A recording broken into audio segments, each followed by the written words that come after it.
Hello guys, welcome back to my channel which is learn to grow. और आज हम बात करने वाले हैं एसएससी फेज 13 के एग्ज़ाम की। अब लास्ट दो ही दिन बचे हैं, आज और कल का, जिसमें ये एग्ज़ाम खत्म हो जाएगा। आपको पता है 21 जुलाई से शुरू होते हैं और कितना प्रोटेस्ट चल रहा है कि एडीपीटी को जब से वेंडर दिया है तो किस तरीके के एग्ज़ाम हो रहे हैं। तो ये मैं खुद देने गई थी एग्ज़ाम, इसलिए मैं आपको बता रही हूँ कि किस तरीके का एग्ज़ाम आया था, क्या वहाँ पे फैसिलिटी थी, क्या वहाँ पे प्रॉब्लम क्रिएट हुई है। ठीक है, तो सबसे पहले हम बात करेंगे कि सेंटर, तो मेरा जहाँ सेंटर पड़ा था वहाँ बहुत दूर था। पहली बात, 2-2.5 घंटे मुझे जाने में लगे। फिर उसके बाद वहाँ पे जो जैसे चेकिंग वगैरह का था बहुत ही नॉर्मल, मतलब जैसे एसएससी में होता था पहले टीसीएस के सेंटर्स पे, वैसी चेकिंग नहीं थी, बहुत नॉर्मल चेकिंग हुई, बहुत ही इजीली हमको एंट्री मिल गई। फिर उसके बाद बायोमेट्रिक वगैरह हुआ।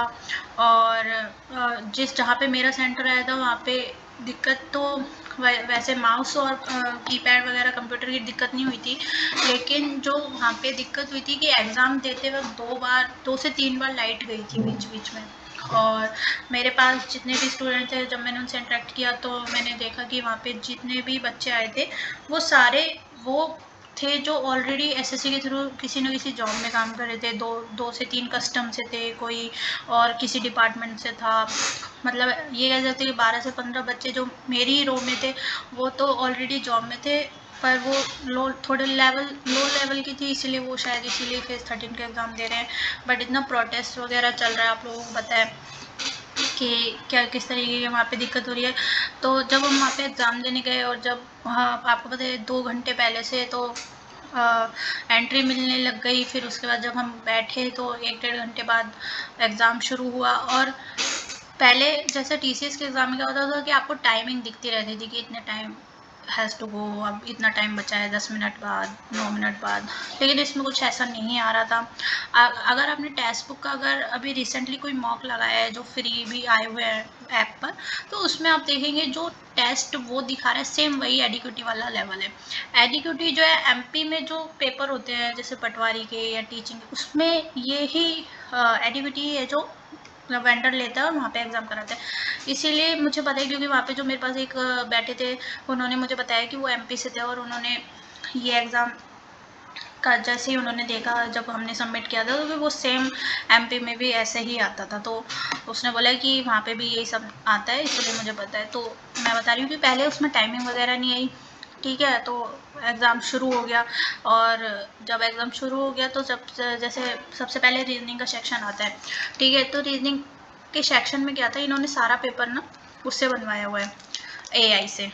ठीक है, और मेरा तो फर्स्ट ही क्वेश्चन ऐसा आ गया था कि उसमें बोल रहे हैं कि आपको क्वेश्चन मार्क के बाद क्या आएगा, पर क्वेश्चन मार्क का सिंबल ही नहीं था, क्वेश्चन मार्क ही नहीं था उस क्वेश्चन में। अब आप पूछ रहे हो कि what is the next, but आपने वो दिया ही नहीं हुआ। तो हम लोग तो इतने कंफ्यूज हो रहे थे, मेरा मतलब 1 मिनट इस चीज़ में ख़राब हो गया कि किसके बाद क्या बताना है, कहाँ पे क्वेश्चन मार्क फाइंड करना है। और एक किसी जगह पे कोई सिंबल नहीं दे रखा, सिर्फ ऐसे डॉट बना रखा है, अब आपको फाइंड करना है पता नहीं क्या। और ऐसा लेवल आया एग्ज़ाम का रीजनिंग का, मैं इसको टफ कहूँगी क्योंकि मेरी रीजनिंग बहुत अच्छी है और मैं 100% एक्यूरेसी रहती मेरी, लेकिन मैंने भी इसमें 4 से 5 क्वेश्चन मैंने खुद स्किप किए क्योंकि क्वेश्चन ही नहीं समझ में आ रहे थे। पता नहीं जो आपने जो सिलेबस दिया हुआ है रीजनिंग का वो है ही नहीं, वो आया ही नहीं। कोई भी ऐसा क्वेश्चन ऐसा फैमिलियर सा नहीं लगा मुझे।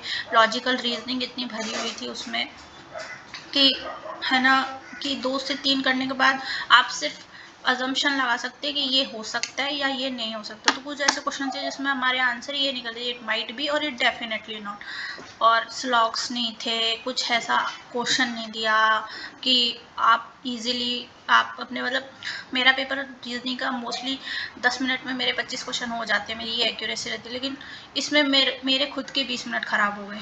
तो और वो भी पता नहीं आधे से ज़्यादा क्वेश्चन तो ऐसे थे जो सिर के ऊपर से जा रहे थे।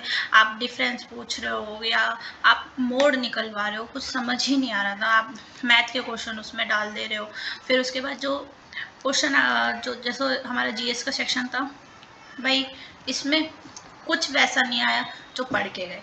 इतने सालों से जो हिस्ट्री, जो जितने भी साइंस के क्वेश्चन या ऐसे करंट अफेयर्स पढ़ रहे हैं जो आ रहे हैं, समझ में आ रहे हैं, पता।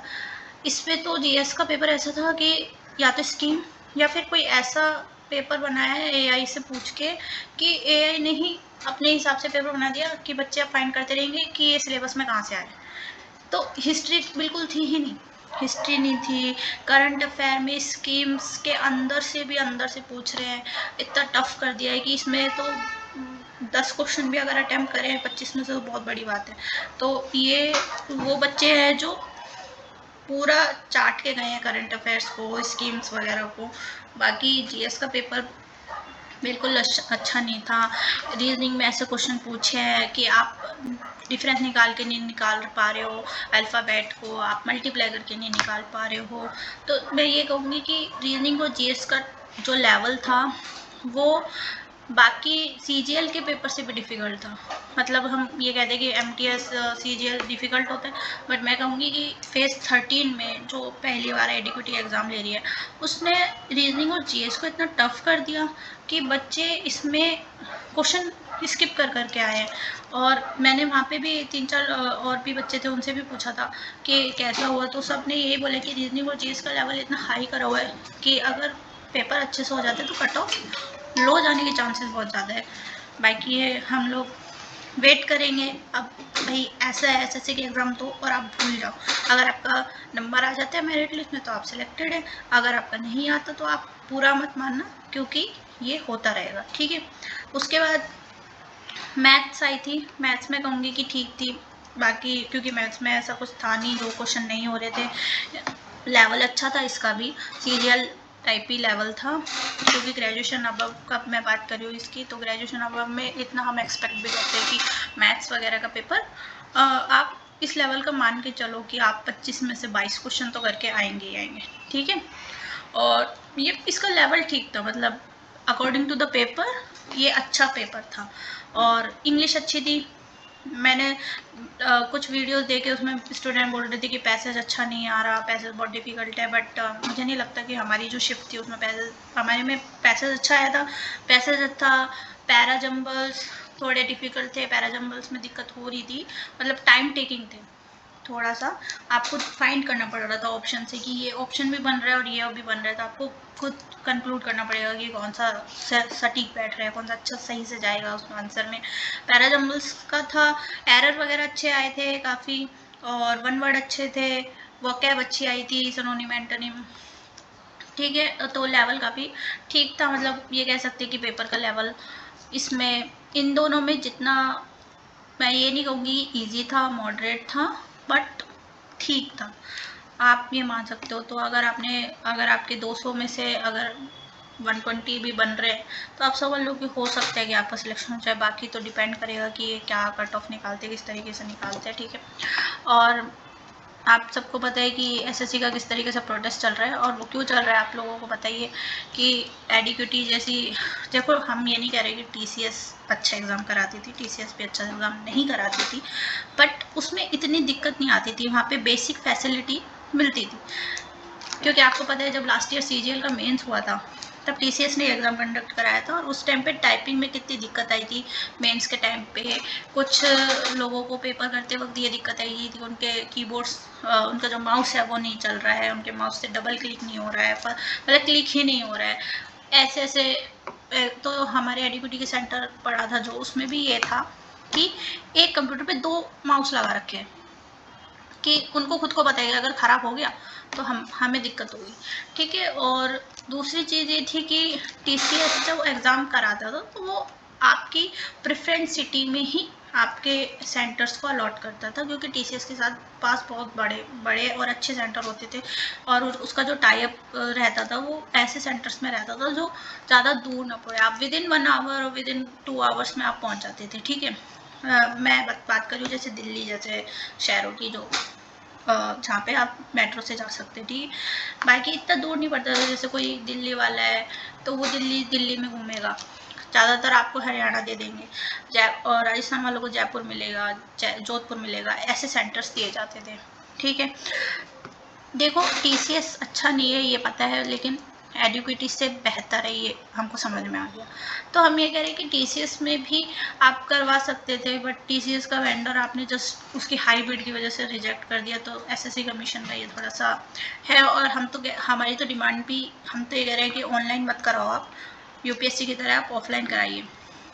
पहले भी ऑफलाइन होता था, ऑफलाइन में आप पेपर देंगे, हम ओएमआर शीट भरेंगे और आप बताना 6 महीने तो आप वैसे भी लोगे, 6 मंथ में आप डिक्लेयर करो।